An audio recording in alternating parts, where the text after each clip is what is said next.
ला इलाहा इल्लल्लाह की गवाही कसरत से देते रहा करो, इससे पहले कि ऐसा वक्त आए कि तुम इस कलमे को यानी मौत या बीमारी की वजह से ना कह सको।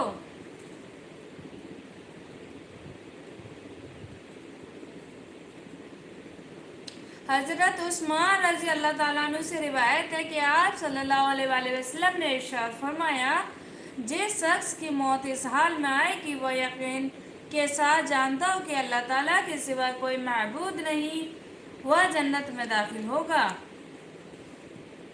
हज़रत उस्मान बिन अफ़्फ़ान रज़ी अल्लाह ताला अन्हु से रिवायत है कि आप सल्लल्लाहु अलैहि वसल्लम ने इरशाद फरमाया, जिसकी मौत इस हाल में आए कि वह इस बात पर यकीन रखता हो कि अल्लाह ताला का वजूद हक है, वह जन्नत में ज़रूर दाखिल होगा।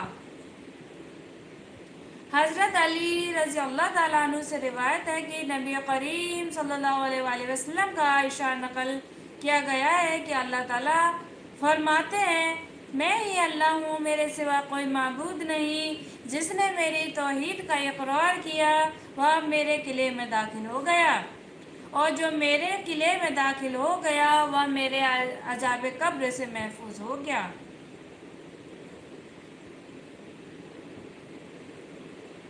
हज़रत मकबूल रहमतुल्लाह अलैह फरमाते हैं कि एक बहुत बूढ़ा शख्स जिसकी दोनों भवें उसकी आंखों पर आ रही थी, उसने आकर अर्ज किया कि या रसूल अल्लाह, एक ऐसा आदमी जिसने बहुत बदअहदी बदकारी की और अपनी जायज़ नाजायज़ हर ख्वाहिश को पूरी की और गुनाह इतने ज़्यादा हैं कि तमाम ज़मीन वालों की तकसीम कर दिए जाएं तो सबको हलाक कर दे, तो क्या उसकी तौबा की गुंजाइश है? तो आप सल्लल्लाहु अलैहि वसल्लम ने इरशाद फरमाया, क्या तुम मुसलमान हो चुके हो? उसने अर्ज किया कि जी हाँ, मैं कलमा शहादत यानी अशहदु अल्ला इलाहा इल्लल्लाहु वहदहु ला शरीका लहू व अन्ना मुहम्मदन अब्दुहु व रसूलुहु का इकरार करता हूँ।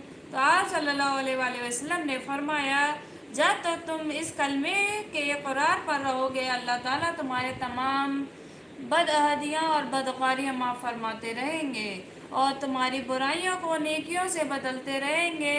उस बूढ़े ने अर्ज किया कि ये अल्लाह के रसूल सल्लल्लाहु अलैहि वसल्लम, मेरी तमाम बदकारियों और बदअहलियाँ माफ़। आप सल्लल्लाहु अलैहि वसल्लम ने इरशाद फरमाया, हाँ, तुम्हारी तमाम बदअहलियाँ और बदकारियाँ माफ़ हैं। यह सुनकर वह बड़े मियाँ अल्लाहु अकबर ला इलाहा इल्लल्लाह कहते हुए पीठ फेर कर वहाँ से खुशी खुशी वापस चले गए। हज़रत अब्दुल्ला बिन अम्बू बिन आस रज़ी अल्लाह ताला अन्हु से रिवायत है कि मैंने आप सल्लल्लाहु अलैहि वसल्लम को यह इरशाद फरमाते हुए सुना,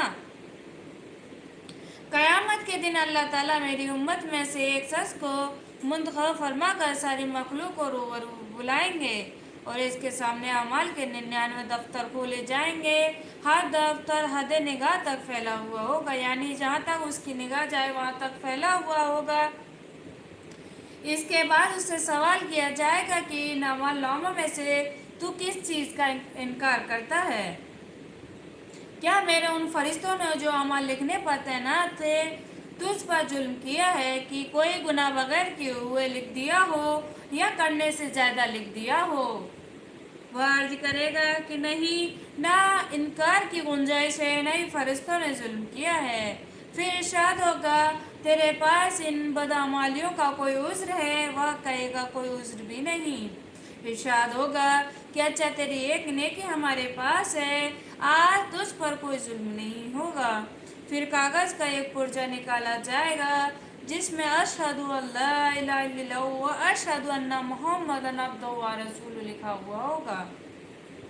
अल्लाह ताला फरमाएंगे, जा इसको तुलवा ले। वह अर्ज करेगा कि इतने दफ्तरों के मुकाबले यह पुर्जा क्या काम देगा? इरशाद होगा, तुझ पर जुल्म नहीं होगा। फिर उन सब दफ्तरों को एक पल्ले में रख दिया जाएगा और कागज़ का एक पुर्जा दूसरे पल्ले में। तो इन पुर्जे वाले वजन के मुकाबले में दफ्तर वाला पल्ला उड़ने लगेगा। सच्ची बात यह है कि अल्लाह ताला के नाम के मुकाबले में कोई चीज़ वज़नी नहीं है।